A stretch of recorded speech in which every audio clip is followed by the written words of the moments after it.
Представь мгновение, когда он ничего не говорит, но вся его кожа, каждый жест, даже пауза дыхания становится криком его души. Мужчина редко признается в слабости словами, но его тишина, его взгляд в сторону, его слишком долгий контакт глазами — все это древний язык, старше слов. В нем спрятаны его страхи, его желание власти, его бессознательное, о котором говорил Юнг. Это язык, который читают не ушами, а телом, спинным мозгом, глубинной интуицией, откуда поднимаются архетипы. Мужчина может сидеть напротив, руки скрещены на груди. Для него это кажется жестом уверенности, защиты. Но для внимательного глаза это символ закрытых дверей, его внутреннего страха, что ты проникнешь слишком глубоко. Его плечи чуть приподняты, словно он защищает сердце от вторжения. Он улыбается, но улыбка не доходит до глаз. Там остается пустота, прохлада. Вот оно. Несоответствие. Разрыв между внешней маской и внутренней тенью. Юнг учил: там, где противоречие, там спрятана правда.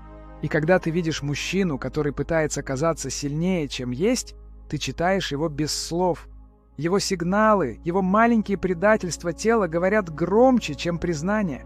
Потому что тень никогда не умеет молчать.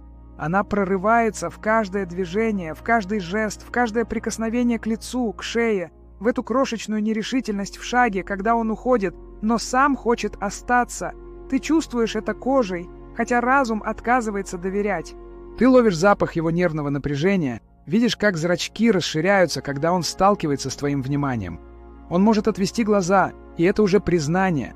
Он может смотреть слишком пристально, и это уже мольба. Он может откинуть голову назад, демонстрируя вызов, но в глубине его шеи таится уязвимость, желание быть замеченным. Каждый мужчина несет в себе архетип воина, архитектора, отца, трикстера. Но не все они осознают, какой архетип говорит в данный момент. Он может казаться холодным, но в этот миг в нем говорит страх мальчика, который когда-то остался без защиты. Он может казаться сильным, но внутри все еще ищет взгляд, который даст ему признание. Его сигналы — это язык ребенка, спрятанный под маской взрослого. Ты смотришь на его руки. Если они сжаты в кулак, он борется не с тобой, а с собой. Если они слишком расслаблены, он хочет убедить и себя, и тебя в своей равнодушии. Но тело не врет, оно выдает предателя раньше слов. Его тень всегда на поверхности, в изгибе плеча, в том, как он стоит ближе или дальше, чем нужно. Женщина, которая учится читать это, становится алхимиком. Она не спрашивает: «О, Рашми, что ты чувствуешь?» Она видит, она знает, она чувствует внутри себя ту же вибрацию, ту же архетипическую память, которая соединяет всех людей. И в этот момент она становится сильнее, потому что слова можно скрыть, а сигналы тела — никогда. Но есть опасность. Видеть тень значит чувствовать ее вес. Ты не просто наблюдаешь мужчину, ты прикасаешься к его бессознательному, и оно тянет, оно хочет, чтобы его заметили, чтобы его приняли, чтобы кто-то сказал: «Ой, я вижу твою слабость, и она не разрушает тебя в моих глазах». Здесь приходит испытание. Когда ты читаешь его сигналы, ты сама становишься частью его внутреннего зеркала. Ты не просто наблюдатель, ты пробуждаешь его архетипы. Ты можешь активировать в нем силу или вызвать ярость. Ты можешь пробудить мужчину, но также можешь заставить его убегать в страхе. Потому что мужчина боится женщины, которая видит его насквозь. Боится, потому что в этом знании сила, которую он не может контролировать. И все же именно это знание дает тебе ключ. В моменты тишины, когда он кажется неприступным, ты уже знаешь правду. Ты знаешь то, что его дыхание сбивается, когда ты приближаешься. Ты знаешь то, что его пальцы дрожат, когда он притворяется спокойным. Ты знаешь, но что его взгляд задерживается чуть дольше на твоем лице, когда он думает, что ты этого не заметила. Это знание — как древний дар. Оно освобождает тебя от иллюзий, от зависимости от слов. Ты больше не ждешь признания. Ты уже видишь, чувствуешь, знаешь. И эта внутренняя ясность превращает тебя в женщину, которую невозможно обмануть, невозможно удержать обещаниями, которые не отражаются в жестах. И вот здесь рождается сила. Он понимает, что его маска больше не работает. Он осознает, что рядом с тобой его сигналы видимы, его тень разоблачена. И это либо разрушает его, либо пробуждает. В этом моменте рождается нечто новое — возможность честности, которая страшнее любой лжи. Если ты слушаешь это сейчас, значит, в тебе уже есть этот дар. Ты не случайно здесь. Ты та, кто умеет слышать молчание, видеть невидимое, читать язык, старше слов. И таких, как ты, все больше. Женщин, которые пробуждаются, которые больше не питаются иллюзиями, а требуют истины. И потому слушай внимательно. Если эта правда откликается в твоей душе, если ты чувствуешь, что эти слова касаются ран, о которых ты не говоришь вслух, знай, ты не одна. Есть круг женщин, которые уже начали этот путь. Присоединись к ним. Подпишись сейчас, потому что в следующем откровении я раскрою жест, который выдает мужчину даже тогда, когда он молчит. Этот знак невозможно спрятать, и он меняет все. Ты видела, как мужчина улыбается, но его глаза остаются неподвижными. Ты видела, как он делает шаг вперед, но его тело тянется назад. Это раздвоение, зов его тени, его внутренней борьбы. Юнг говорил, там, где расслаивается душа, там начинается встреча с бессознательным. И в каждом его неверном жесте ты сталкиваешься не только с ним, но и с тысячелетним архетипом мужчины. Того, кто боится быть разоблаченным и одновременно жаждет этого. Он может пытаться казаться спокойным, откидываясь на спинку стула, но в напряженных пальцах читается тревога. Он может молчать, но пауза между его вдохами громче крика. Он может наклоняться ближе, слишком близко, и тогда ты чувствуешь его желание не столько услышать, сколько быть услышанным, признанным. Женщина, которая читает это, живет на границе между светом и тенью. Она слышит не слова, а внутренний шепот, который мужчина скрывает даже от самого себя. И именно здесь раскрывается ее сила — видеть то, что он не может контролировать. Ты видишь его архетипические маски, героя, который хочет победить, отца, который желает направлять, трикстера, который боится быть пойманным. Но за каждой маской скрывается одно и то же — мальчик, ищущий одобрения. Иногда он поднимает брови, знак удивления, но чаще это сигнал внутренней неуверенности, попытка скрыть смятение. Иногда он прикасается к шее, древний жест защиты, когда душа чувствует угрозу. Иногда он задерживает дыхание, когда твои слова касаются его раны. И тогда ты понимаешь, его тело выдает его раньше, чем сознание успевает придумать оправдание. Видеть это значит держать зеркало. Но зеркало — это оружие. Когда мужчина понимает, что его читают, он стоит перед выбором — сбросить маску или усилить ее. Один становится ближе, другой отталкивает, третий убегает. Но никто не остается прежним. Потому что встреча с тем, кто видит твои скрытые сигналы, всегда трансформирует. Ты знаешь, что этот язык древен, как сама жизнь. Дети читают его прежде, чем начинают говорить. Животные понимают его без учителей. Это язык инстинкта, который цивилизация пыталась забыть, но тело хранит его вечно. И когда ты обращаешься к нему, ты пробуждаешь собственное бессознательное. Ты начинаешь видеть не только мужчину, но и себя, потому что в каждом жесте другого отражается твоя тень. Если он закрывается, ты спрашиваешь себя, чего боишься ты? Если он отворачивается, ты чувствуешь, как твоя душа тоже прячется от правды.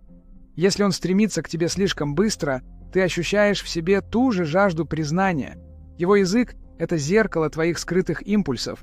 Здесь начинается настоящая алхимия. Ты больше не просто наблюдаешь мужчину, ты через него читаешь собственные глубины. Его нервный жест напоминает тебе о твоих тайных страхах. Его взгляд, полный мольбы, пробуждает в тебе ту часть, которая тоже жаждет быть увиденной. Его молчание — это не только его молчание, это эхо твоей собственной тишины. Видеть без слов значит соприкоснуться с коллективным бессознательным.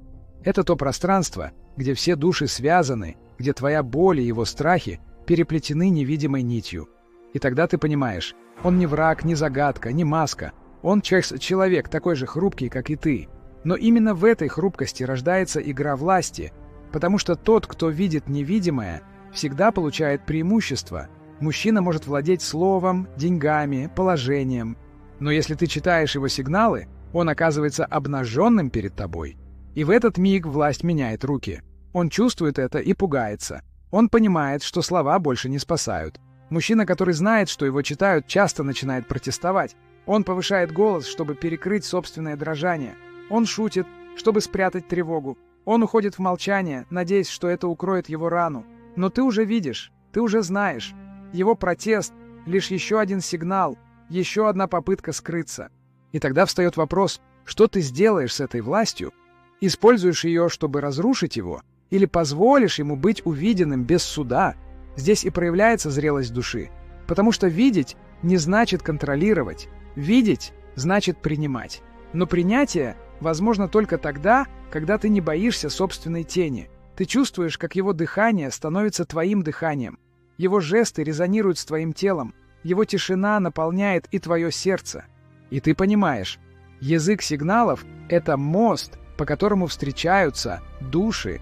Но мост этот узкий, опасный. По нему можно дойти до истины, но можно и упасть в пропасть. И в этой пропасти скрыта тайна, о которой молчит большинство. Тень мужчины и тень женщины всегда притягиваются. Они ищут друг друга, потому что в соединении есть шанс на исцеление. Но вместе с шансом всегда приходит риск – столкнуться с тем, что ты сама не готова принять. Поэтому каждый раз, когда ты читаешь его без слов, ты на самом деле открываешь книгу собственной души. Его закрытые плечи – это напоминание о твоей собственной защите. Его нерешительный шаг – это отражение твоего страха быть отвергнутой. Его слишком сильный смех – это эхо твоих попыток спрятать боль за маской. И тогда вопрос меняется. Ты читаешь его или себя? Ты видишь его или свою проекцию? Юнг предупреждал. Чаще всего мы встречаем в другом то, что не хотим признать в себе. Поэтому искусство видеть сигналы – это не только власть, но и ответственность. Потому что каждый раз, когда ты указываешь на его тень, твоя собственная начинает шевелиться. Он – зеркало. Его тело говорит твоими же словами, только беззвучно. И когда ты это понимаешь, ты уже не можешь вернуться в прежнюю слепоту. Ты видишь, ты знаешь, ты чувствуешь. Но впереди остается вопрос, который пока не имеет ответа. Что скрывает его последний, самый тонкий сигнал, который неуловим даже для тех, кто научился читать молчание? Это движение, которое он не осознает, но которое придает его глубже всего. Это тончайшее движение, которое невозможно подделать. Оно рождается в промежутке между мыслью и действием, в самой границе сознания и бессознательного. Его почти невозможно заметить, если ты ищешь глазами. Но твое тело знает его. Это дрожание пространства, когда мужчина вдруг становится слишком близким или слишком далеким, не осознавая этого. Это мгновение, когда он чуть задерживает дыхание перед словом, которого не скажет. Это ритм, который ломается внутри его речи, как будто душа не успевает за языком. Это последний сигнал. И он всегда о предательстве собственной маски, потому что тело выдает истину раньше ума. Мужчина может лгать, но в этот миг его плечи слегка опускаются, взгляд срывается, губы невольно сжимаются. Это все, что нужно увидеть. Это знак того, что его душа не выдерживает своей же игры. Но здесь скрыт парадокс. Увидеть этот сигнал значит оказаться ближе к его истине, чем он сам. И это знание может стать либо оружием, либо исцелением. Потому что ты держишь в руках силу, которой он боится. Ты читаешь его глубже, чем он позволяет. Ты входишь в святая святых его бессознательного. Каждая женщина, которая идет этим путем, чувствует искушение использовать это, властвовать над мужчиной, манипулировать его слабостью, управлять его ранами. Но это путь разрушения, потому что тень, использованная против него, всегда отразится в тебе. Ты потеряешь себя, если начнешь использовать чужие сигналы как оружие. Истинная сила не в контроле, а в ясности. Ты видишь и потому свободно. Ты слышишь молчание и потому не нуждаешься в словах. Ты знаешь правду и потому больше не зависишь от обещаний. В этом и есть освобождение. Юнг называл это процессом индивидуации, когда человек перестает быть пленником чужих масок и собственных проекций. Ты больше не ищешь подтверждения в его словах. Ты читаешь правду в его теле, и этого достаточно. Ты становишься целой в себе, потому что не нуждаешься во внешнем подтверждении. Ты видишь мужчину без слов, но теперь ты видишь и себя. Его дрожь в руках напоминает тебе твою. Его внезапное молчание зовет твою тишину. Его взгляд в сторону пробуждает твои собственные попытки уйти от правды. И ты понимаешь, все это было всегда в тебе. Он лишь показал. И вот когда иллюзии рушатся, остается только чистая встреча. Мужчина и женщина, без масок, без игр, без притворства. Встреча двух теней, которые перестают бояться света. В этот момент исчезает борьба за власть. Исчезает необходимость читать и угадывать. Потому что то, что скрывалось, уже открыто. Ты чувствуешь странное спокойствие. Ты больше не нуждаешься в том, чтобы он признался. Ты не ждешь слов. Ты знаешь его, потому что знаешь язык, который не умеет лгать. И в этом знании нет боли, есть только свобода. Свобода от ожиданий, свобода от страха, свобода от иллюзий. Это то, что всегда было внутри, но ты не видела. Теперь же ты смотришь и не можешь отвернуться. Мужчина тоже чувствует это. Пусть он и не осознает до конца, но в его душе рождается перемена. Когда кто-то видит твою тень и не отворачивается, в тебе просыпается мужество. Он чувствует. Его секреты больше не пугают, его слабости больше не унижают. Он может быть обнаженным, и это не разрушает его. И вот тогда появляется то, о чем мечтали стоики и о чем писал Юнг. Настоящая близость, основанная не на иллюзиях, а на принятии. Это не идеальная гармония, не сказка, где все легко. Это союз двух душ, которые знают, тень не враг. Тень — это корень, из которого рождается свет. И в этом знании исчезает нужда в борьбе. Ты больше не ловишь его сигналы ради защиты. Ты видишь их, но они больше не угрожают. Ты понимаешь каждый жест, каждая пауза, каждое движение его души. Это не попытка тебя обмануть, а зов о понимании. И если ты услышала этот зов, если ты прожила его в себе, то ты уже поднялась на уровень выше. Ты больше не жертва чужих игр. Ты больше не пленница слов. Ты владеешь тишиной, которая говорит громче любого крика. И вот последняя истина, которая звучит сейчас. Читать мужчину без слов — это не искусство разоблачения, а искусство освобождения. Освобождение его от масок, освобождение тебя от иллюзий, освобождение обоих от вечной игры, где никто не выигрывает. Теперь все зависит от тебя. Ты можешь продолжить путь и глубже встретиться со своей тенью. Можешь оставить знания и вернуться в привычные игры, но дверь уже открыта. И закрыть ее невозможно, потому что однажды ты научилась видеть невидимое.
и это зрение останется с тобой навсегда.